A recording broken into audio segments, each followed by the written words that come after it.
Želite li saznati više o Domovinskom obrambenom ratu? Čuti o samim vojnim akcijama od istinskih heroja? Upoznati se sa braniteljima koji su i nakon rata ostali pobjednici?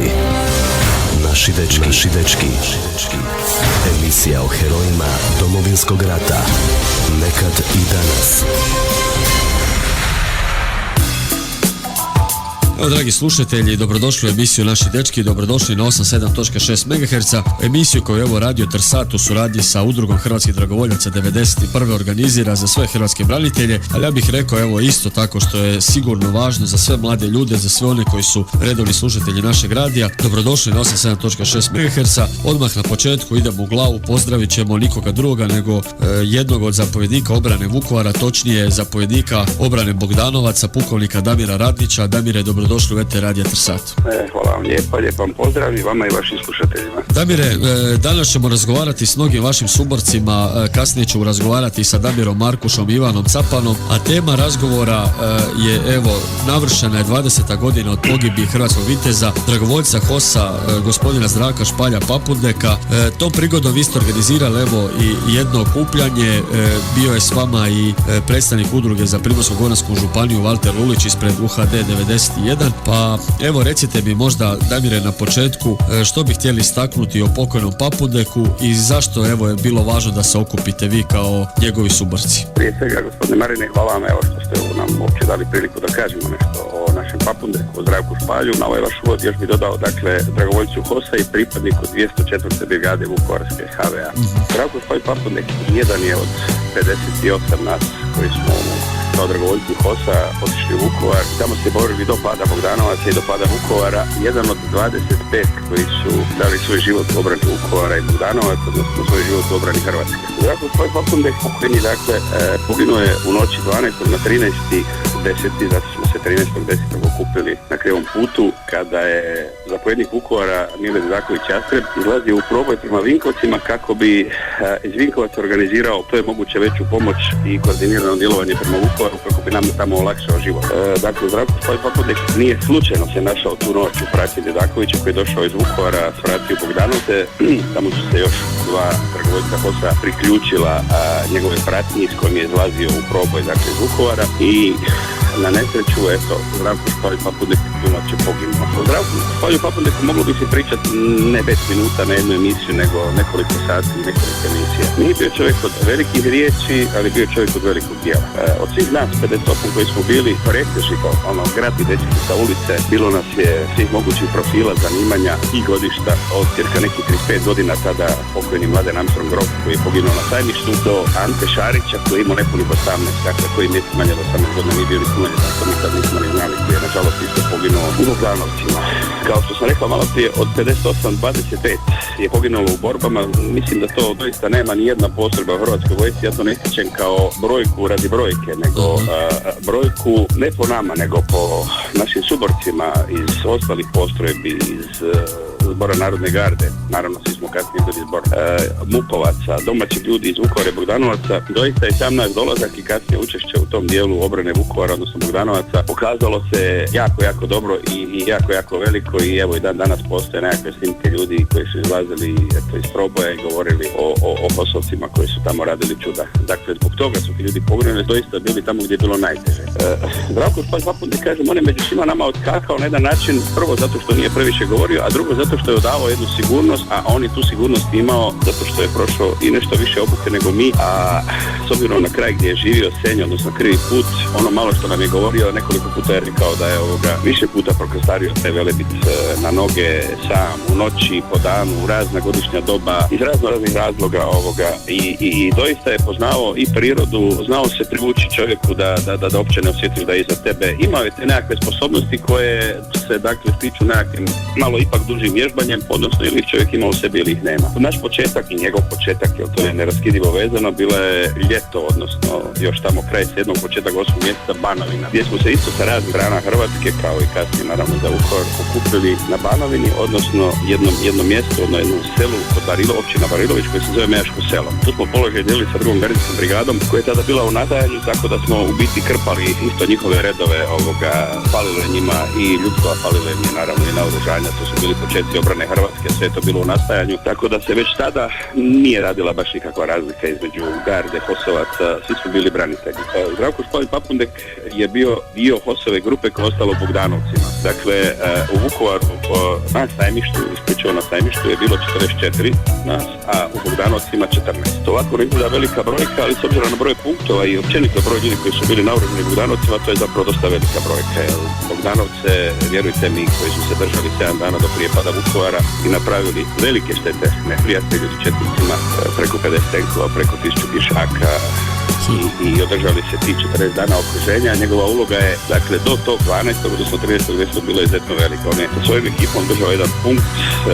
Vi ste barem i bili prošle godine u Budanovcima, pa će vam to ovako izgledati poznato. Dakle, tamo gdje je sad nova crkva, staru crkvu su četnici u ratu porušili do temelja, ali baš ono do temelja, jedno 50-60 metara, dakle, gdje je crkva, pa onda 56 do 100 metara prema Marincima. To je bilo jedno od najtežih mjesta u obrani Bogdanovaca. Taj položaj sa svojim vodom držao Zdravko Špalj Papundek. I za vrijeme dok je on bio u Bogdanovcima, nekoliko napada je pokušano, to su tenkovske kolone ulazile, pješadija, bilo je tu i zračnih napada, gomila minobacačkih. Ako je na Vukovar znalo jednom danu pa do 10.000 granata, na selo Bogdanovce koje je imalo 500-600 kuće znalo je pa 102.000 granata dnevno. On je taj položaj držao i doista on je jedan od onih autentičnih heroja Domovinskog rata koji, eto, nažalost, Hrvatska službeno nema i koji se može svrstati uz bok i našem pokojnom heroju Blagi Zadru, kojeg smo evo imali jučer, odnosno 16. obilježavanje pogibije, isto kao i Alfredu Hilu u Vukovaru, prvom zapovjedniku vojne policije. Dakle, ili njegovom sumještaninu, što je isto zanimljivo, Damiru Tomljanoviću Gavranu. On doista spada u red tih najvećih velikana Domovinskog rata. Nekoliko oklopa je uništio u tih nekoliko dana okruženja prije što je išao van i poginuo. Uglavnom, sve će biti toga tipa, dakle, jedan od rijetkih autentičnih heroja Domovinskog rata koji je malo govorio, lagano se smješkao samo krajičkom usana ispod one svoje beretke, uvijek je nosio francusku kapicu, beretku i strašno puno je radio. Damire, smo vrlo ponosni, evo da kažem još i to, mi smo vrlo ponosni, evo što smo se na njegovu 20. godišnjicu okupili na groblju u Krvnom putu, što smo i njemu, dakle, i njegove obitelji, njegove majci, njegovim sestrama iskazali neku, kako bi rekao, čast, eto, i našim dolaskom i zadovoljstvo, eto, što se malo družimo, što smo se podružili nekoliko sati. Bilo je onako, evo, bilo je tu, rekli ste, bio je gospodin Lulić sa nama, bilo je nekoliko ljudi, ne samo Lulić, su neki novinari iz Zagreba, iz Pule, koji su isto bili i garnuti i oduševljeni tim dostojanstvenim jednim skupom, kako smo to skupili, popričali, prikazali i Evo i danas smo još uvijek čvrsti i jaki i snažni. Damire, hvala vam lijepa, Damire. Hvala vam lijepa, sami ste rekli, istina je to da evo može se o herojima Domovinskog rata govoriti uistinu mnogo duže. Mi ćemo razgovarati sa još dvojicom njegovih suboraca, ali evo važno je da se govori, da se ne zaboravi, da evo na koncu i danas žive ljudi, a ima ih i bit će ih, uistinu će ih biti, koji će znati evo prepoznati ulogu i vrijednost svih tih naših heroja, vas koji ste nam omogućili slobodu. Hvala vam, Damire, što ste nas se javili u ETR Radio Trsat. Hvala vama i još jedan put pozdrav vama i vašim slušateljima. Svako dobro. Evo, dragi prijatelji, ja bih samo još pročitao, rekao da na čelu sa pukovnikom Damirom Radnićem na tom druženju ti naših heroja bio je i gospodin Branko Borković, mladi Jastreb, Damir Markuš, Kutina, mnogi drugi dragovoljci HOS-a iz cijele Hrvatske. Ovdje imam neke istaknute: Stjepana Antolića, Ivana Capana, Marija Cigrovskoga, Soldu Zvonu Čurkovića, Sinišu Školjarevića, Igora Širokog, Viktora Jurića, Pašu i mnoge druge. Evo, Bogu hvala da i danas evo naši momci su živi, da se organiziraju i da čine ono što mogu u njihovoj moći, da se ne zaborave njihovi suborci, heroji Domovinskog obrambenog rata. Dragi slušatelji, kratak predah i vraćamo vam se brzo. Dame i gospodo, ovdje hladno pivo! Dođite 28.10. u dvoranu Mladost i doživite svijet glamura.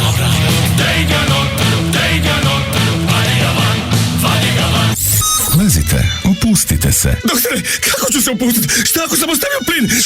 Ide plin šikra, ode sve u zrak. Ili recimo auto, može ga ogrepati neka ženska, šta ja znam, ili cigla u prozor tras, a firma tek, može grom sažgat sve, može potres, luce, doktore! Opustite se.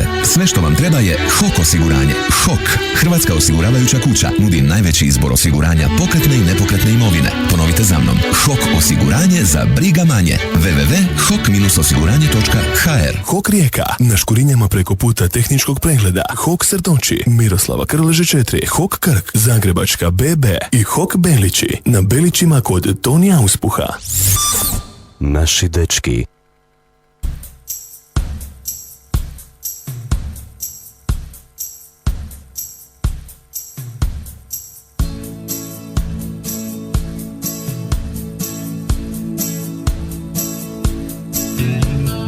Bijeli križ opomenu šalje, putniče stani, ni koraka dalje. Ovdje je palo golubova jato, a bili su zadom, bili samo zato.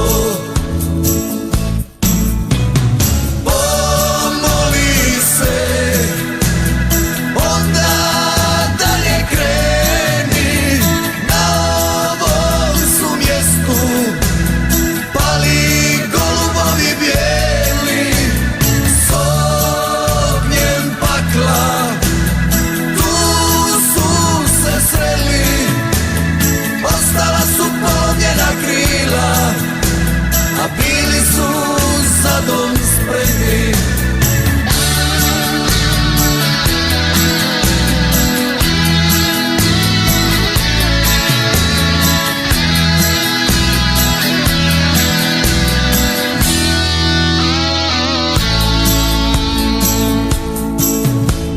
Bijeli križ opomenu šalje, putniče stani, ni koraka dalje.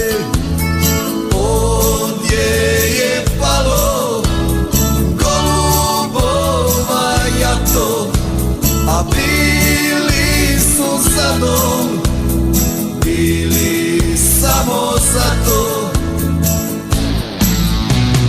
Pomoli se, onda dalje kreni, na ovom su mjestu pali golubovi bijeli, s ognjem pakla tu su se sreli, ostala su polomljena krila, a bili su za dom spremni. S ognjem pakla tu su se sreli, ostala su polomljena krila, a bili su za dom spremni.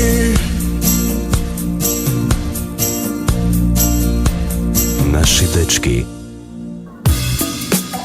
Evo, dragi slušatelji, s nama je i Damir Markuš, hrvatski dragovoljac, branitelj naš, također suborac nikoga druga nego Zdravka Špalja Papundeka. Pa Damir, evo, po čemu vi dan danas naravno pamtite svog suborca i što biste htjeli evo progovoriti, što mislite da je važno reći za sve naše slušatelje? Pa evo ovako, mi dragovoljci HOS-a 13. smo obilježili pogibiju jednog od heroja Domovinskog rata, Zdravka Špalja Papundeka, koji je s nama dragovoljcima HOS-a ušao znači u Bogdanovce i Vukovar. Nažalost, eto 13. je poginuo i mi smo se okupili kako bi odali još jedno dužno štovanje i sjećanje na heroja Domovinskog rata. Vrlo je potrebito to sve reći zbog toga što današnja mladež znači mora jednostavno znati da je Hrvatska imala heroje. Jedan od tih je bio svakako Zdravko Špalj Papundek iz Krivog puta kod Senja. Mi suborci nikad ga nećemo zaboraviti, Zdravko je bio heroj Domovinskog rata. Damir, evo možda samo ukratko, govorimo danas o Zdravku Zdravku Špalju Papundeku.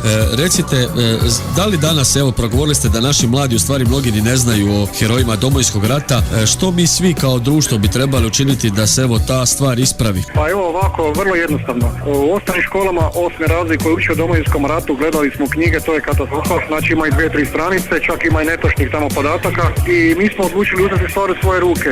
Mi znači dragovoljci HOS-a svake godine plaćamo po 4-5 autobusa đaka osmaša iz Kutine i Novske i osobno ih vodimo u Vukovar gdje im govorimo, pokazujemo, obilazimo spomendom Ovčaru, znači legendarnu Trpinjsku cestu i sva važnija mjesta u Domovinskom ratu. Pisao sam ministarstvima da financiraju što više autobusa, što više đaka, međutim naravno za to nemaju novaca. Ali velim, predaje nema, mi ustrajemo, a to je jedan od tih mogućnosti da se djece znači na licu mjesta uz preživjele sudionike dokaže i prikaže zorno kako je bitka za Vukovar, ali i za cijeli Domovinski rat tekla. Damire, evo, hvala vam lijepa na razgovoru, možda vama isto bit će zanimljivo čuti. Svake godine, evo i ove godine, 4 autobusa sušačkih gimnazijalaca dolaze 18. studenog u Vukovar i isto na licu mjesta da se upoznaju sa istinom grada heroja i heroja grada. Svako dobro, Damire, i do slušanja. Hvala i vama, pozdrav i pozdrav organizatorima koji to omogućuju djeci da znaju istinu o Domovinskom ratu.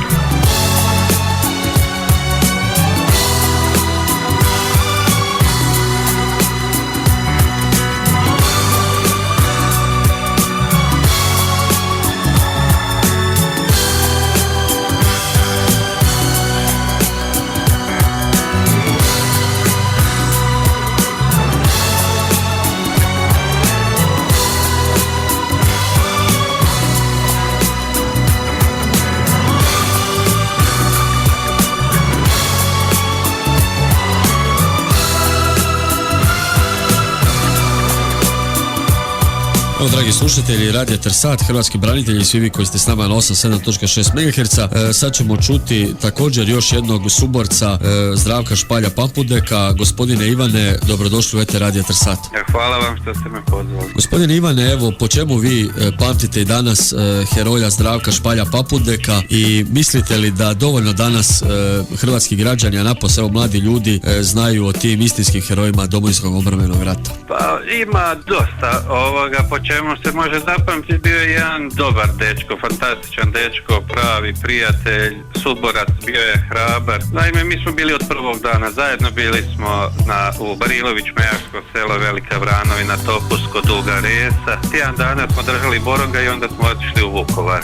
On je bio i za šalu i bio je baš pravi dečko. I posebno bi spomenuo njegovo, je rekao da si mora zarobiti šara i kad je to napravio, ja vam ne mogu opisati tu sreću koliko je on bio sretan. Recite mi, znaju li po vama danas hrvatska javnost, hrvatsko društvo dovoljno o vama, o herojima Domovinskog rata? Evo, na koncu danas pričamo o Papundeku. Pa ja mislim da ne zna se puno. Sve ovo kad pogledate, nema toga, nema, ni u školi se ne uči puno o Domovinskom ratu, a pogotovo ovako, eto, jedino mi između sebe što prenosite malo, ali to je što se tiče države i državnih tijela slabo. Ivane, hvala vam lijepa, Ivane, što ste se javili u ETR Radio Tersat. Kratko, ali evo, važno bi bilo da naši slušatelji čuju što više suboraca od Zdravka Špalja Papundeka. Evo, do slušanja, Ivane. Hvala. Naši dečki.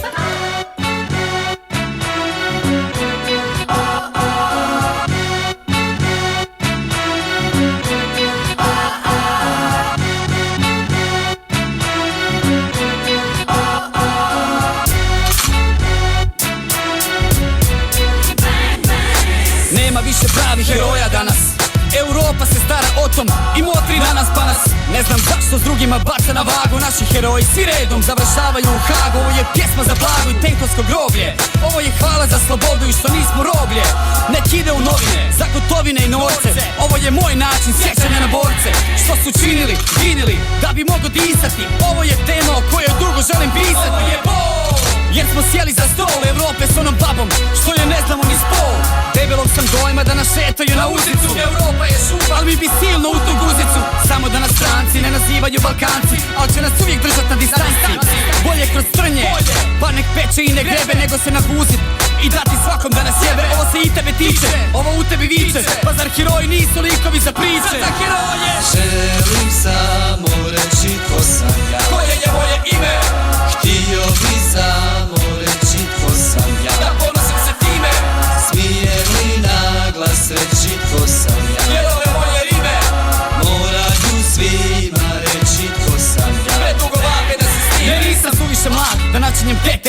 ovo je moj trenutak, mogu reći moje vrijeme. Patriot sam, idiot me zove nacionalistom. Repam o kraju kojeg volim, a ne niti sličnom. Ko drugi što nemam ni rime, drugi nemaju muda reći ni svoje ime. Ja sam ono što mi otac majka, što će mi biti djeca. Ja sam pacifist, ogromnoga herca kao repam o ratu, a to više nije džir. Očito da niste čuli moj apel za mir. Smeta vam ko čir, moje se ime spominje, a to me dira, znate di i kome to pominjem. Da se stišam i kome to stavlja na nišan, jer imam toliko respekta da vas sve popišam. Rat je došao i prošao i odnos svoje, no ako niste pogledajte križevi stoje. Nekim je zemlja laka, smrt nikom nije divna, a mnogima je moja Đorđo Vinkovce himna. Vama sam samo seljak, dičim se duše proste. Ja bar znam ko sam, a vi da li znate ko ste? Želim samo reći ko sam ja. Koje je moje ime? Htio bi samo reći ko sam ja. Ja ponosim se time. Smijem li naglas reći ko sam ja. Jer ovo je moje ime. Moraju svima reći ko sam ja. Predugo vape da se s time. Zašto ne volim Hag? Zašto mi nije drag? Zašto ne postoji opis koji bi bio blag? Šta mislim o tom gradu baš u globalu? Šta mislim o tom prekaljenom tribunalu? Šta tek mislim o izdaji vlastitih ljudi? Šta mislim to i kažem, a ti se usudi. Ima kod nas ljudi pametnih i pošteni. Pošteni nisu pametni, pametni pošteni. Bićemo spljošteni od stroja zvanog Evropa. Čeznamo za njom kao narkoman zbog dopa. Ja sam protiv, moj motiv je biće bolje. Očito trebali smo pustiti da nas se kolje. I još reći hvala, vođeni šakom budala, što bi kao kurva za Evropu se jeftino dala. Nema morala, pitam se gdje postoji u riječniku stranih riječi zaboravljeno stoji. Ali mi smo svoji, malo me to i vrijeđa. I najbolje znamo kako nekom zabit nož u leđa. Evo vam rafal riječi, od njih se probajte branit, jer one mnoge znaju i žive se hranit. Želim samo reći ko sam ja. Koje je moje ime? Htio bi samo reći ko sam ja. Ja ponosim se time. Smijem li naglas reći ko sam ja. Jer ovo je moje ime. Moraju svima reći ko sam ja. Predugo vape da se s time.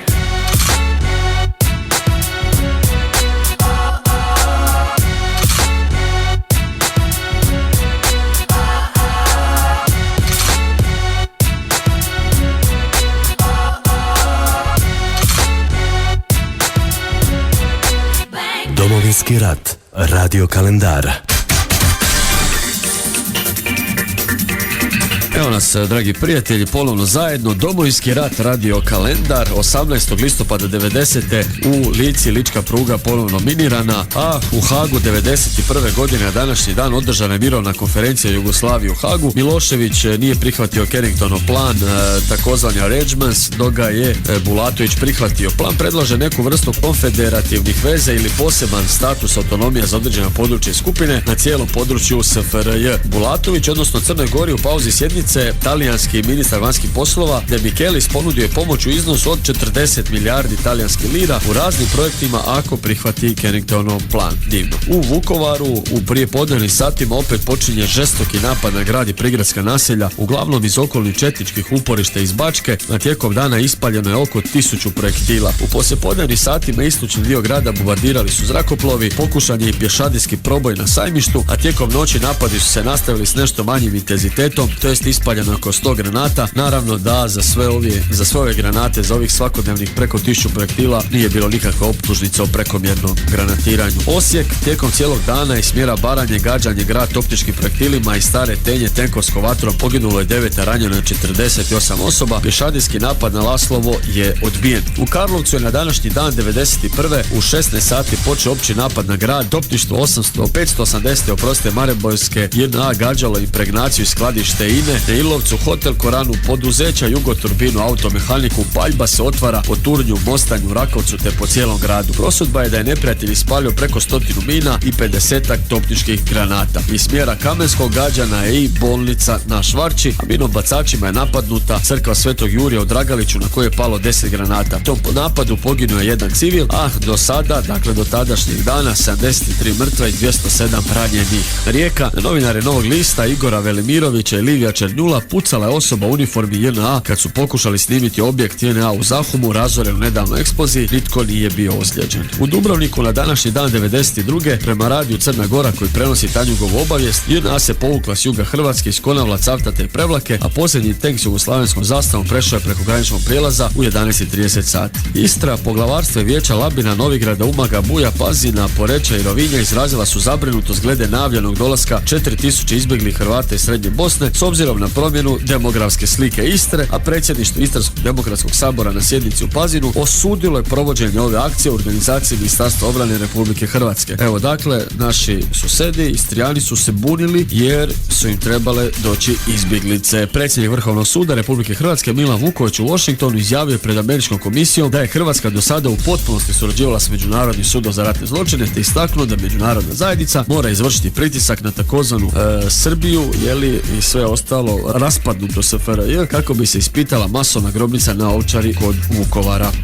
Dragi prijatelji, važno je progovoriti nešto o legendi Domovinskog rata koji je umro, poginuo je 16. listopada 1991. godine. Radi se o nikom drugom nego o Blagi Zadru. Zadru je inače rođen 31. ožujka 1944. u Donjim Mamićima u Bosni i Hercegovini.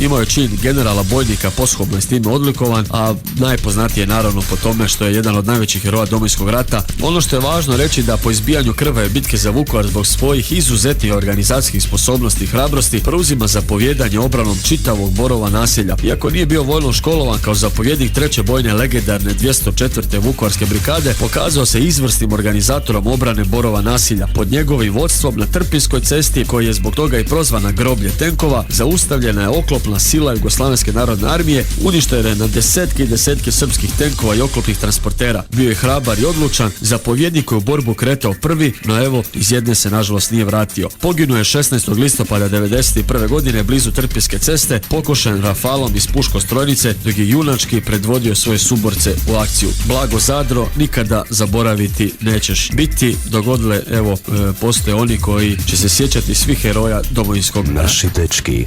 These mist-covered mountains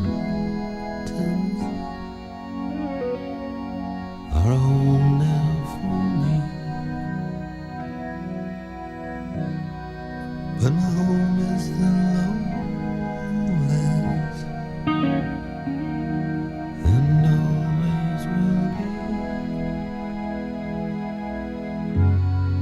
Someday you'll return to your valleys and your farms, and you'll no longer burn to be brothers in arms.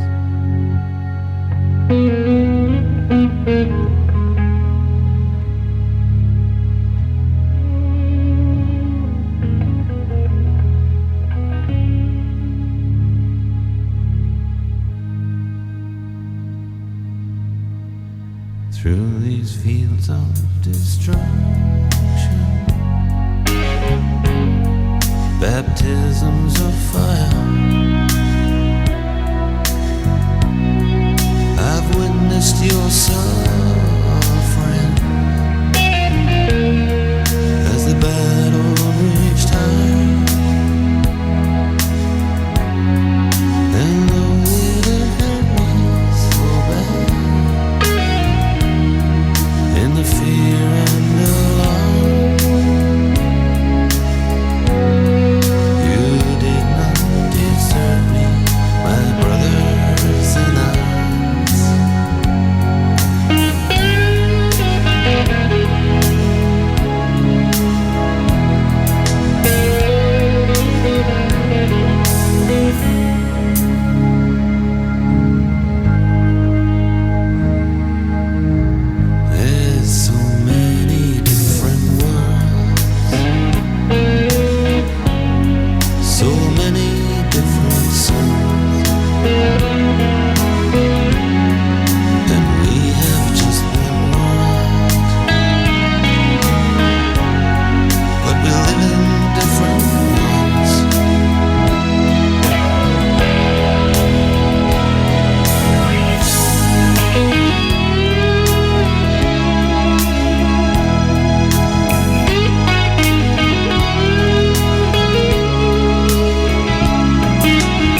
hrvatsko srce.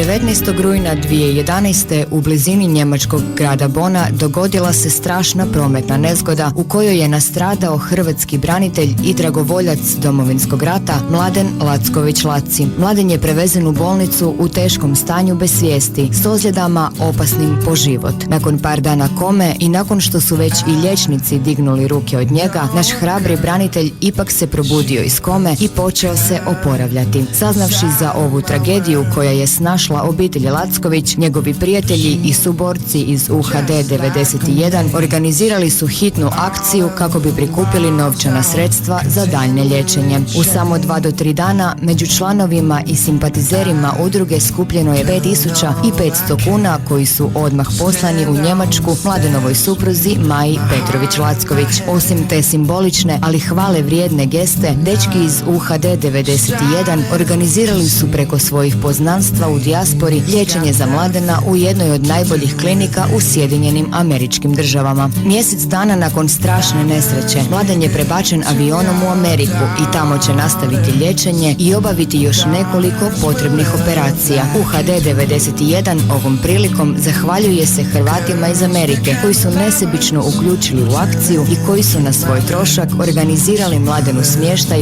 u najboljoj klinici u Americi. Hvala svima koji pokazuju koliko im znači život jednog hrvatskog branitelja.